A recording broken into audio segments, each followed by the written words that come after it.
Hello everyone, আগের পার্টে তোমাদেরকে বলেছিলাম এই দিন ছিল মোট আমার 3টে কেকের অর্ডার। তার মধ্যে একটা আগের পার্টি তোমাদের সাথে শেয়ার করে দিয়েছি, যেটা ছিল বাড়ির জন্য।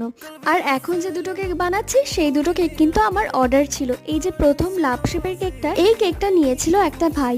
তার বার্থডেতে সে আগেও একবার কেক নিয়েছে, কিন্তু তার কোনো পিস তার জন্য বাকি ছিল না, সেই জন্য সে আবার এই কেকটা নেয় শুধুমাত্র খাওয়ার জন্য। এই কেকটা ছিল হাফ পাউন্ডের একটা কেক, আর আমি প্রাইস নিয়েছি 250। বাড়ির জন্য বানানো এই কেকটার ওপরে আমি জামাই ষষ্ঠী লিখতে ভুলেই গিয়েছিলাম। আমি কিন্তু কেকের ওপর ক্রিম দিয়ে লেখাই ভীষণই কাঁচা, সেই জন্য সবসময় চেষ্টা করি চকলেট দিয়ে নাম বা কোনো কিছু লিখে নেওয়ার। দেখতেই পাচ্ছ হাতটা কাঁপছে আমার লেখার সময়। যাই হোক, অনেক কষ্ট করে লিখেছি, একটু টেরাবেকা হলেও জিনিসটা কিন্তু সুন্দরই হয়েছে।